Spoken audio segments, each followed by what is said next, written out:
guys, so let's do question 9 together here. Jerry and Tom start from A and B at the same time and walks towards each other.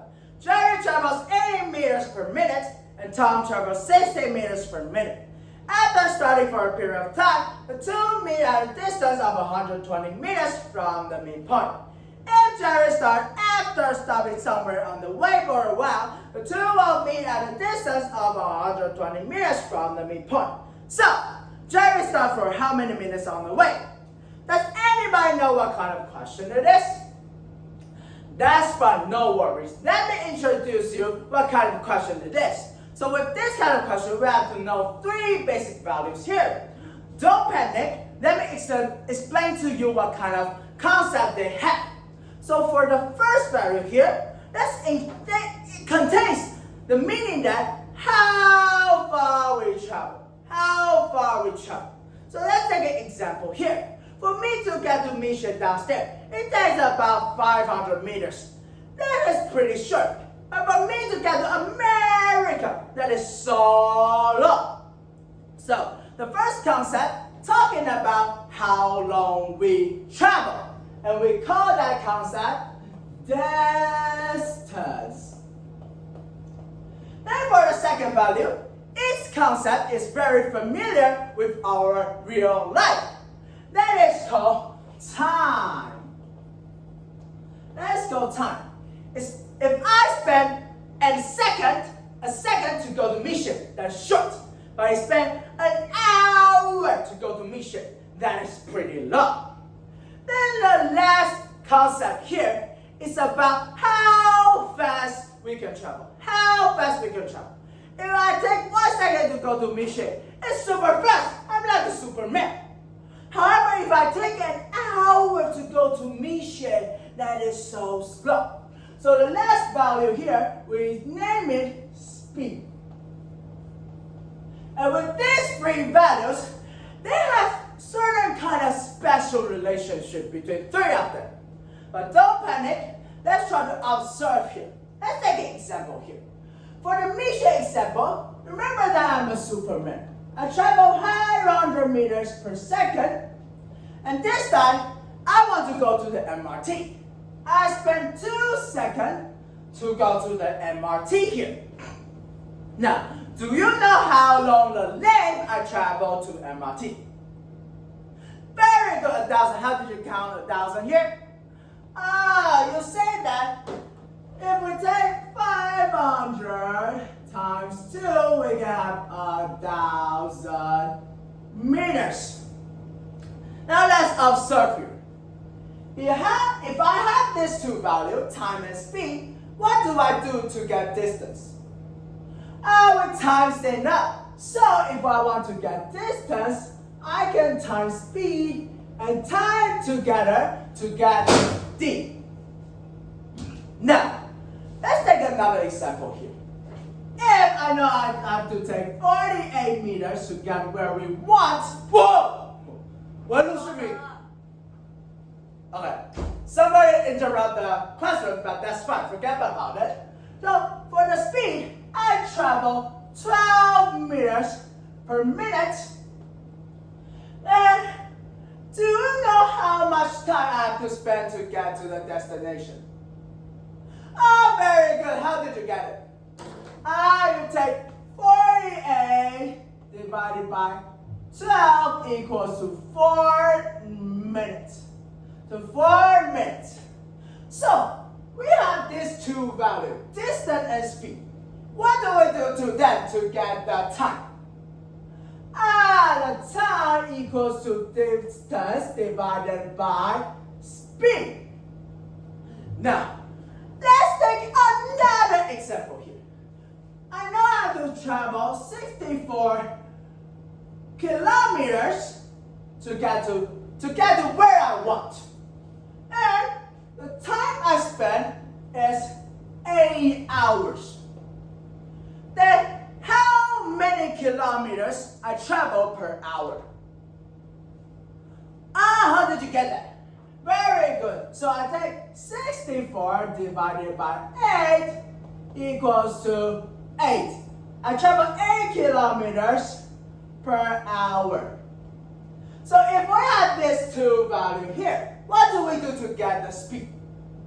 Very good. So the speed equals to distance divided by time. Now these are the relationship between 3 of the basic values. Now, let me tell you a secret tip here. Keep this secret in the classroom.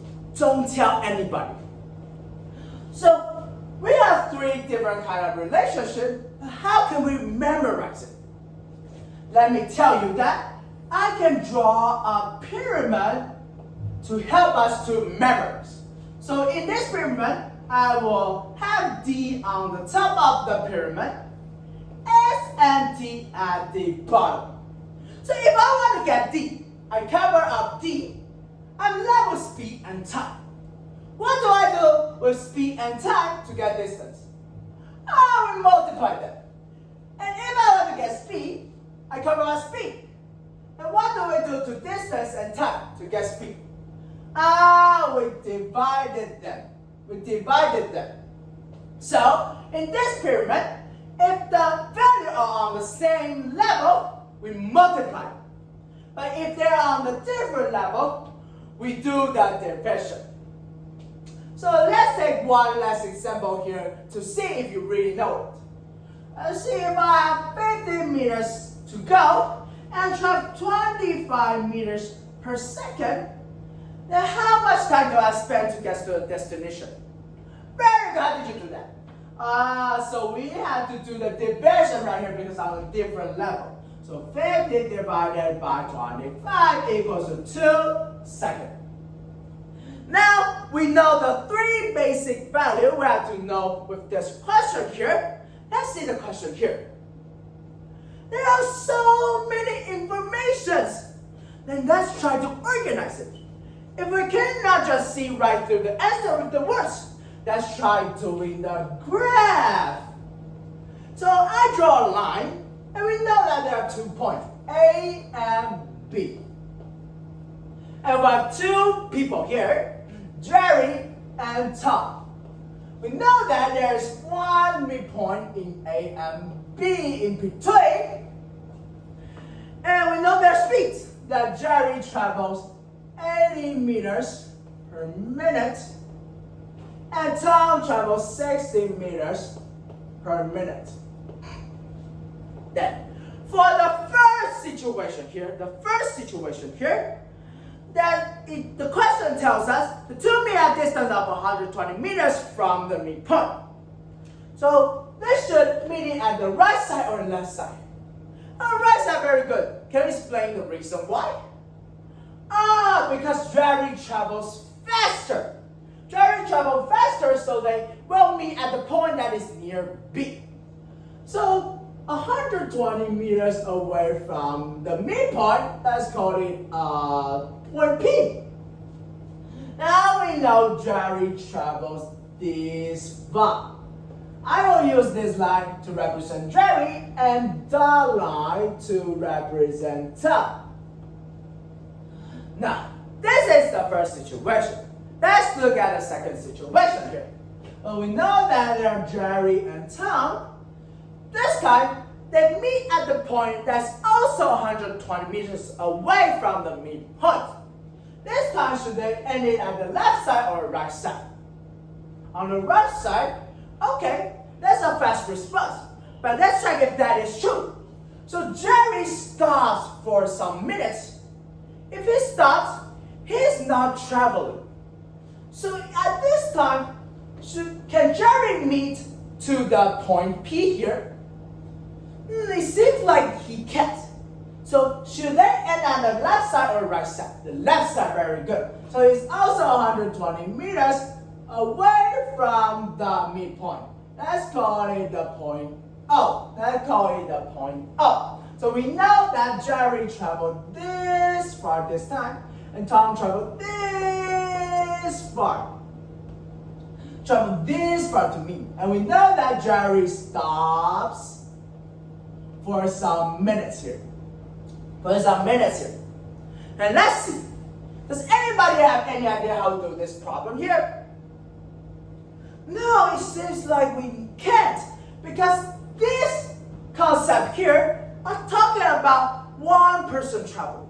But we have two people here. It seems like we cannot, because we don't have the time for Jerry, we don't have the time for Tom, and we don't know the distance that Jerry and Tom travel. Then what do we do here? Don't panic. Let's try to observe here. So we know that we have the speed. And the only distance we have is 120 meters. So if we know that there's some relationship with 120 meters, maybe I can do this question here. So does anybody figure out some relationship that is related to 120 meters now? No, that's fine. Let's try to observe again. So for Jerry here, he traveled this far. So who traveled further? Jerry traveled further. Then how many meters Jerry traveled more? Okay, 120 meters. That's a fast response. Let's try if that is true. So for Jerry traveled this far. And how many meters Jerry traveled more from the midpoint? 120 meters, very good. He traveled more than 120 meters. Then how many meters more Tom needs to get to the midpoint? Also 120 meters. So one is more than 120 meters, one is less 120 meters. Then how many meters more Jerry travels between Tom and Jerry? Travels more than Tom. Very good. So it's 240. How did you get it? 120 times 2 equal to 240 meters. Now we know Jerry have to travel 240 meters more than Tom in total. And do we know how many meters Jerry travels more per minute? 20, how did you get that? We use 80 minus 60 equals to 20 meters per minute. Now we know that Jerry had to travel 240 meters more in total. And he travels 20 meters more per minute. And how much time does Jerry need to finish the 240 meters here? 12 minutes, how did you get that? Very good. If I take 240 divided by 20 equals to 12 minutes here. 12 minutes here. Now, we know that Jerry travels 12 minutes. And Tom also traveled for 12 minutes. Now we know the speed. We know the time. Can we get the distance? Yes, we can. Now, how do we do to get the distance? We multiply them. So we use 80 times 12 equals to 960 meters. And for Tom, I also have time and speed. So I times them together. I can have 720 meters. So Jerry travels 960 meters. Tom travels 720 meters. Now let's see. We finished the situation 1 here. We know all the information. Let's see at the situation 2. How many meters did Jerry travel this time? 720. How did you get that? Because Jerry had to travel 120 meters more to get to the midpoint. It's same as Tom in the situation 1. So Jerry travels 720 meters this time. And Tom travels 960 meters at this time. We know the distance, we know the speed. Can we know the time? Very good, yes we can. How do we do that? So we take 720 divided by 80 equals to 9 minutes. And for here, for Tom, we know the distance and we know the speed. And we can get Tom's time. So for time, we have 960 divided by 60 equals to 16 minutes. So we know both the times they travel. Let's see back to the question here. It is asking that how many minutes that Jerry stopped. Now can we not solve this problem here? It seems like we can't. Okay, that's fine. That's fine. Let's try to observe it. So we know that Jerry travels and stops for several minutes. Then he keeps going. Then Tom travels all the way to where they meet. I know that Tom travels for 16 minutes. And the time that Jerry traveled is 9 minutes. So we have to know how many minutes Jerry stopped.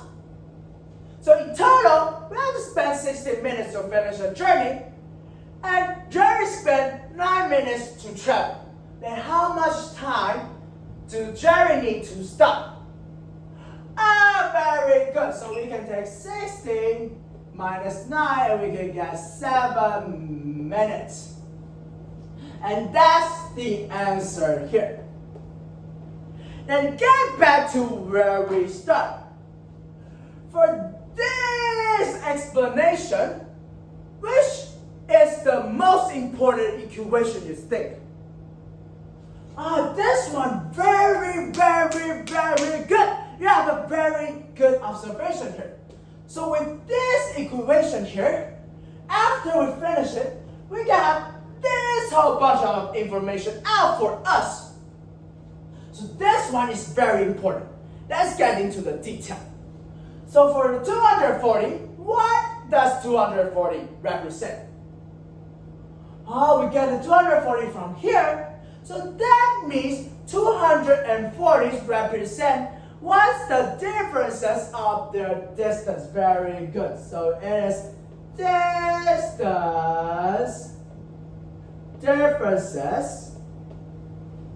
distance differences. And for 20, what does 20 represent? I would say that means how much more Jerry travels more than time per minute. And that's what we call the speed differences. And if we divide the two of them, we can get the time.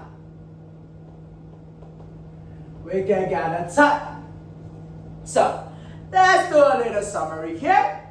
For this part, let me erase it and do a little summary. Now, for this question